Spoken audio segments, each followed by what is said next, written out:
E aí, pessoal do Facilitando a Medicina, tudo bom com vocês? Eu sou Cleverson Delvecq e a gente vai para mais uma aula referente à fisiologia, essa playlist completa de vários vídeos que estamos fazendo sobre essa matéria. E claro, para você não perder nenhum conteúdo gratuito aqui, convido você a participar aqui da nossa comunidade no YouTube. E para isso é muito simples, só você clicar nesse botãozinho vermelhinho que você vê aí embaixo do vídeo e inscrever-se. Assim você está inscrito e faz parte aqui da comunidade. Lembrando que de segunda a sexta temos vídeos novos aqui sem falta. E claro, inscrito, dando like, compartilhando, você está ajudando aí a gente a, de certa forma, continuar fazendo esse trabalho que é, de certa forma, aí, disseminar o conhecimento de forma gratuita. Beleza? Então tá convidado e agora vamos ao que interessa, vamos para mais uma aula do sistema gastrointestinal, referente hoje à digestão dos carboidratos. Como que acontece esse processo falando-se de fisiologia? Vamos dar uma olhadinha. Pois é, galera, estamos falando agora de carboidrato. Estamos falando referente à digestão. Bom, galera, quando a gente fala de digestão de carboidrato, eu quero que você lembre de uma coisa. Ela começa na boca e termina no intestino delgado. Beleza? Guarda isso. Começa na boca, termina no intestino delgado. Beleza, tranquilo até aí. Agora, o que eu tenho que te falar é que na boca, focando na boca, o que acontece ali? Mastigação. É o primeiro processo. Colocou o alimento na boca, começa a mastigar. Só que aí não é só digestão de carboidratos, é de tudo que é alimento. Proteínas, enfim. Tudo começa na boca, com a digestão, quebrando em partículas ali, né, em pedaços menores, aquele alimento. Mas durante essa mastigação, galera, a gente tem ali um processo de salivação, que é fundamental para o início, sim, agora, da digestão do carboidrato. Porque nós temos ali três glândulas principais a se destacar. A parótida, temos a submandibular e a sublingual, que vão secretar essa saliva e ajudar nesse processo digestivo. Então, galera, lembre-se, quando nós falamos referente aí à digestão de carboidratos, focando agora, nós estamos ali comendo um carboidrato. Esse carboidrato, a gente teve ali o processo de mastigação, quebrou em partículas menores, e esse processo até mesmo da mastigação é ajudado pela saliva, exatamente o muco. Existe a liberação desse muco que vai ajudar a umidificar esse alimento. Imagina você comendo aí uma bolacha, aquela bolacha meio seca. Se não fosse essa saliva, como seria difícil você ali mastigar e fazer até mesmo a deglutição, engolir esse alimento. Então lembre-se, a saliva já começa de certa forma umidificando. Mas ainda nós temos a pitialina e a amilase salivar. Lembre-se, amilase salivar, porque existe a amilase pancreática, que nós vamos falar daqui a pouco. E essa amilase salivar, ela começa a fazer a digestão de carboidrato. O que ela faz? Por exemplo, nós comemos muito amido, que é um carboidrato. Essa amilase salivar se liga a esse amido e vai quebrar ele em maltose. Tranquilo? Então é um processo inicial.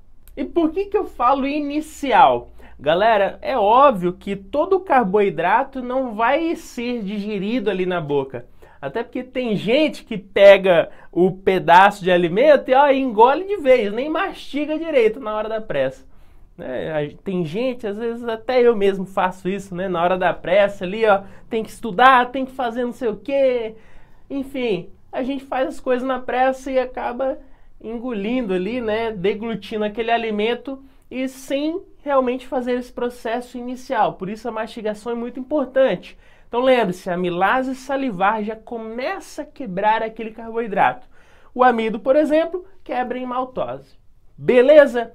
Então esse alimento vai ser mastigado, ocorre ali a quebra do alimento, a mistura com a saliva. E é importante que essa amilase salivar, ela consegue de certa forma atuar ali na boca, porque o pH vai ficar mais ou menos neutro ali, mais ou menos um pH 7, que é um pH, de certa forma, bom para a ação dessa enzima. Agora, ocorre a deglutição, a pessoa engoliu o alimento e chega lá no esôfago. E ele vai atuando, a saliva, a pitialina, né, vai atuando sobre esses carboidratos, amilase salivar. Agora, esse alimento chegou no estômago. O que vai acontecer? Vamos entender. Bom, galera, quando o alimento chega no estômago, a primeira coisa que acontece, a gente já falou em vídeos passados, é que isso vai ser percebido por uma célula nesse estômago, a célula G. A célula G que produz gastrina. E é essa gastrina que atua sobre esse estômago, exatamente nas células parietais, fazendo com que essas células parietais liberem o quê? Ácido clorídrico, o ácido estomacal. Então, galera, lembre-se, chegou o alimento ali, o estômago já começa a produzir esse ácido. E lembra que a gente falou? O pH ideal para que a amilase salivar consiga, de certa forma, digerir esse carboidrato é um pH de neutro alcalino. E no estômago, o pH já é ácido, um pH ali de 2, por exemplo. Então, o que acontece com a amilase salivar? Ela é desnaturalizada, ela para de agir. Então lembre-se, a amilase salivar que fez ali em cima, no estômago, um processo ideal para o início do carboidrato ser digerido, no estômago cessa, beleza? Por causa do ácido. Bom, galera, após esse estômago, né, fazer toda aquela mistura ali do alimento com esse ácido, enfim, forma-se o que a gente chama de quimo, que é o alimento misturado. E esse alimento ele vai seguir pelo píloro e sai desse estômago em direção ao duodeno. E ali, duodeno a gente já considera intestino, né? Intestino delgado. E o que vai acontecer nesse intestino? Primeiro, antes da gente entender o que acontece no intestino, a gente tem que entender a estrutura dele. A gente tem que entender que o intestino ele é muito absortivo. É ali que termina o processo digestivo também, como a gente vai ver daqui a pouco, mas o que a gente tem que saber é que ele é muito absortivo porque ele possui as vilosidades, que são como se fossem dedinhos ali nesse tecido intestinal. E esses dedinhos, essas projeções que a gente vê aí na tela, elas são ótimas para absorção. Por quê? Porque pensa, nós temos aqueles dedinhos aí, como a gente vê. E o alimento vai passando e vai entrando entre esses dedinhos, que são as vilosidades, e isso favorece uma superfície de contato maior. De quê? Entre o tecido intestinal e o alimento que está ali passando. Então isso vai favorecer, galera, de certa forma, uma maior absorção devido a esse contato maior entre intestino, né, esse tecido intestinal e o alimento. E ainda, para ressaltar, além dessas vilosidades, nós temos as microvilosidades, que são certas projeçõezinhas nos enterócitos. Quem que são os enterócitos? As células intestinais. Bom, galera, agora que a gente já sabe mais ou menos a estrutura do intestino, vamos dar prosseguimento lá do estômago, que a gente parou, né? O alimento sai do estômago, tá ácido aquele alimento, que a gente chama de quimo. E esse alimento, ele sai do estômago ácido e chega no duodeno, que é o início do intestino delgado, se assim a gente pode dizer. Chegou esse alimento ali, o que vai acontecer? Essa acidez que vem do alimento do estômago, ela é percebida ali.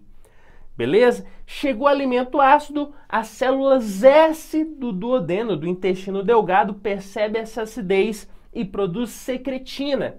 A secretina que vai lá no nosso pâncreas e faz com que o pâncreas libere bicarbonato. E esse bicarbonato chega no duodeno e vai neutralizar essa acidez nesse alimento que veio lá do estômago. É o primeiro passo para terminar essa digestão ali no nosso intestino. Beleza, então neutralizou ali aquela acidez do alimento que chegou do estômago. E agora, o que vai acontecer? Simples também, galera.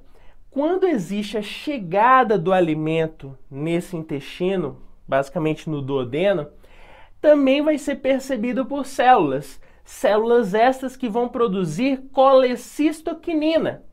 A colecistoquinina, galera, quando ela é produzida, ela vai atuar também sobre o pâncreas. E quando ela atua sobre o pâncreas, ela vai fazer com que esse pâncreas libere o suco pancreático, que a gente chama também de enzimas pancreáticas, que é ali que está o segredo para terminar a digestão dos carboidratos. Por quê? Porque essas enzimas que são liberadas pelo pâncreas chegam ali nesse duodeno e vão começar a terminar, né? Ótimo, né? Eles vão terminar o processo digestivo. Vamos dar uma olhadinha. Então, galera, a gente falou que a colecistoquinina ela atua sobre o pâncreas e esse pâncreas libera enzimas pancreáticas que chegam ali nesse duodeno. E são enzimas diversas, não só para carboidratos. A gente já viu isso em vídeos passados. Chega ali enzimas para digerir proteína, lipídios, mas o foco aqui é carboidrato. E quem que chega ali nesse duodeno que vai ajudar a terminar essa digestão do carboidrato? Seria a amilase pancreática. Nós temos uma amilase salivar, que a gente já falou, e temos uma amilase pancreática, que vai fazer mais ou menos o mesmo papel. Nesse pH que é meio alcalino, meio neutro, né, devido à ação da presença ali desse bicarbonato, essa enzima começa a atuar sobre o amido, por exemplo, quebrando esse amido em uma maltase, né, vai formar essa maltase. Ou melhor, né, galera, a maltose, já estou dando spoiler do que vai acontecer. Então, a amilase pancreática, ela vai atuar sobre o amido. O amido vai ser quebrado ali em maltose. Agora, após esse processo de você ter ali a liberação da maltose em uma partícula menor, entre esses enterócitos, que são as célulazinhas intestinais, existe ali a maltase, que é uma enzima. Eu já dando spoiler para você. A maltase é uma enzima que vai atuar sobre a maltose, quebrando essa maltose agora sim em glicose, que vai ser absorvido pelo nosso intestino. Então é mais ou menos esse o processo completo, galera, para que ocorra a digestão dos carboidratos, né, os diferentes tipos aí, para que a gente possa, de certa forma, absorver eles lá no nosso intestino. Então, pessoal, com isso a gente finaliza aqui mais uma aula de fisiologia. Espero ter te ajudado e vamos continuar os nossos estudos referente à fisiologia. Te espero no próximo vídeo e até mais. Valeu!